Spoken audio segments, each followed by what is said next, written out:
Show me that smile again. Show me that smile. Sharing the laughter and love. We've been planning our schedule for days. It's gonna go like clockwork. Look, I got a big board made up and everything. Huh?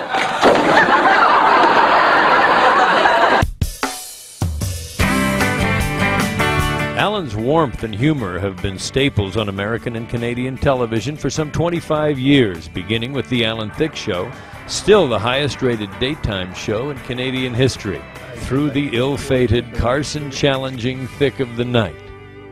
Treat the lady with frequent appearances on shows like Bill Maher. Guns are not the problem, people are the problem, therefore marriage is not the problem, it's married people with guns that are the problem.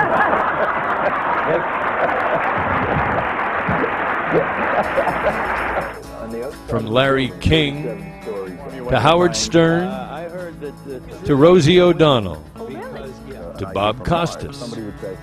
Whether guesting with Jay or Johnny, with Regis. You know what? It's just the idea of losing a dating contest to Carrot Top really bothers me. Oh, that's right. Nothing personal. I hope he finds his dream date, Potato Bottom, but I just don't. And sitting in for Regis as guest host with Kelly or Kathy Lee. What did you rip your whole thing up for? I had to have a place to put my gum. Oh, my gosh. gum. I had to rip off a little thing.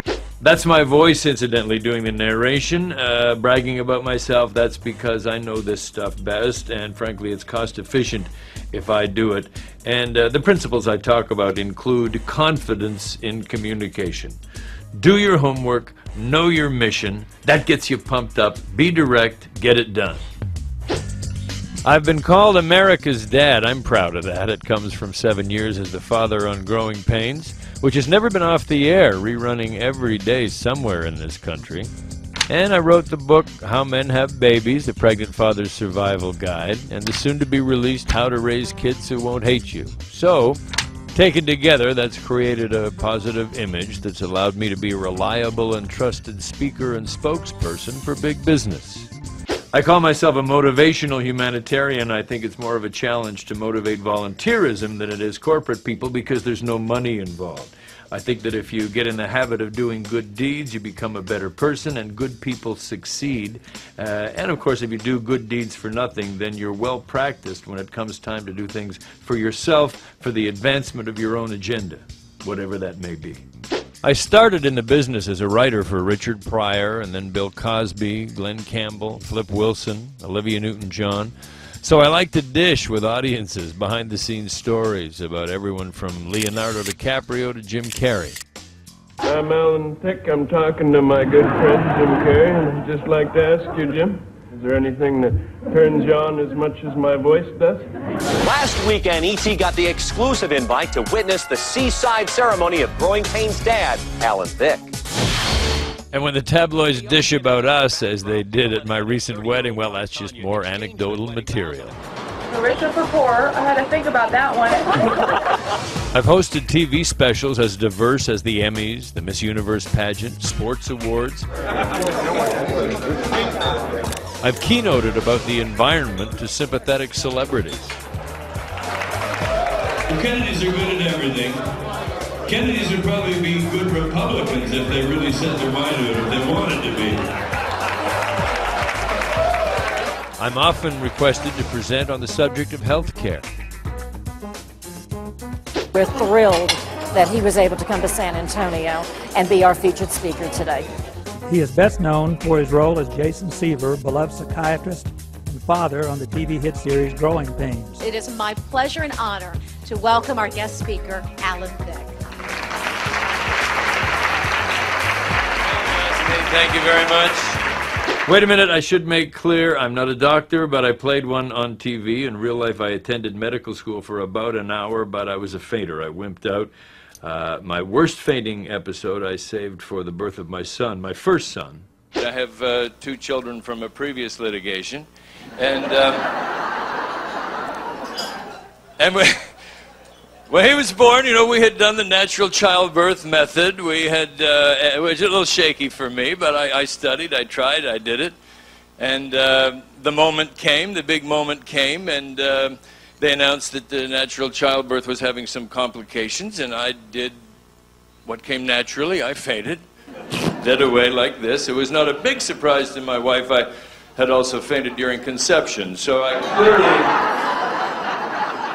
He has written over 45 television themes, including Facts of Life, Different Strokes, and Wheel of Fortune.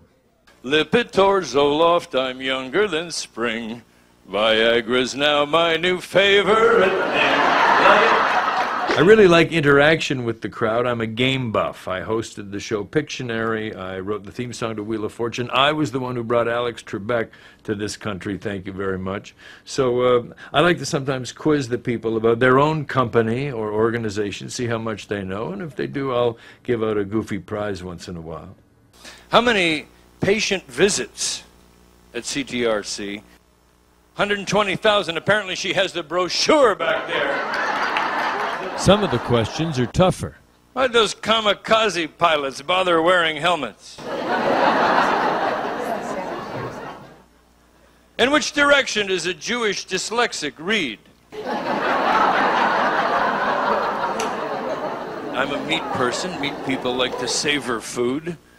Vegetarians don't really care how food tastes, only did it pass easily. That's all they care about. What did you have for dinner? I don't know. It felt good and it's gone. That's a successful meal. I'm a semi-vegetarian. I only eat animals who eat vegetables. I'm very strict about that. You know the definition of vegetarian. That means lousy hunter. That's where that started. So I'm going to talk to you a little bit today about the trickle-down effect of cancer. I'll talk to you about the woe is me syndrome and the snowflake principle and the chain of pain theory and the law of involvement therapy. And my family has now come down with everything. That's what makes me that well-traveled poster boy. We've had not only the diabetes, but we've seen Alzheimer's and alcoholism. We've had heart disease and stroke. We've dealt with, yes, cancer. We've dealt with melanoma, leukemia, lung cancer, prostate, pancreatic. There is nothing that scares people like the C word. One of those big decisions we all have to make is the 3 H's of healthcare. Is it hospice, home, hospital? What kind of treatment will you have? Where's the money come from? How's the insurance going? Do we need to sell mom's house? Are her affairs in order? That's where the snowflake principle comes in. We all respond differently to the news. My family, I have a snowflake family. They were all different. My mom reacted completely differently to her melanoma. She got angry and drank. Drank so much that melanoma wasn't what got her. My dad was a different story altogether. The three of us just hugged each other and cried. It was tough.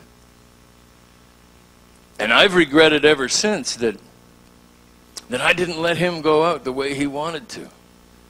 He had lived a full, good, contributive life, and he deserved that snowflake in him that made him different and special. He deserved to go out on his terms. You can change some of the physiology. When you're under stress, your heart rate is faster, your blood pressure is elevated, you have tension in your muscles. More comfort means less pain. We're supposed to be tough. We're not supposed to cry. I come from a rugged town, a hockey town. Only women had teeth in Kirkland Lake, Ontario. Then the third thing that we can give them is hope. And that's where the good news comes in, because that's when you really do have an opportunity to take control. It's a symbiotic dynamic.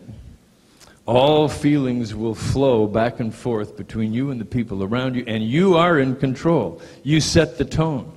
You have to give your friends and family a job. They don't know what to do. They don't know how to act around you.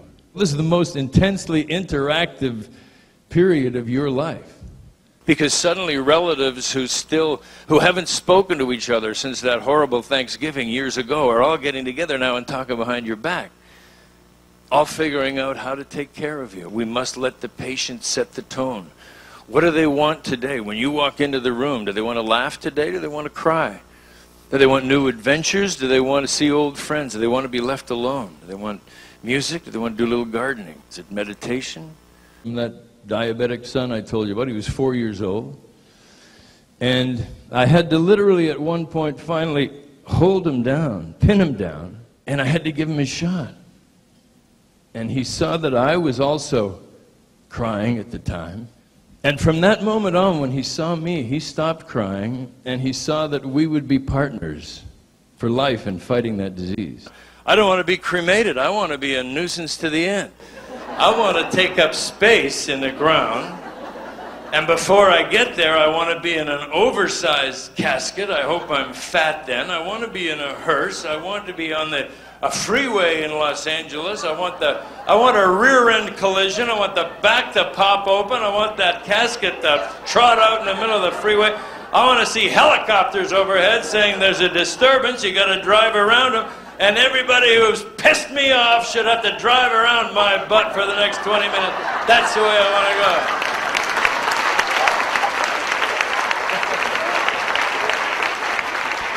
My best advice if you want a happy life is to simply open a joint bank account with somebody who has money. I like to motivate an audience with humor. I like them to want to go out and do great things and have a ball doing it, whether that means selling more product, raising more money, getting better grades, better parents, better students, better entrepreneurs, better team players. Just find the fun and get it done. That blue state woman was right. It takes a village. You're at the top of this game, and you need to set the tone for the whole country. Let us continue to do what you do so effectively. Thank you again for including me and allowing me to share some of my stories and experiences with you. He's a lot of fun. Everybody knows it. He's young and hip so that young people can like him and relate to him. He's got the class and style to do it. He did it in an inspirational way, he did it in a fun way, and he touched everybody in this group, everyone here today in a sold-out audience.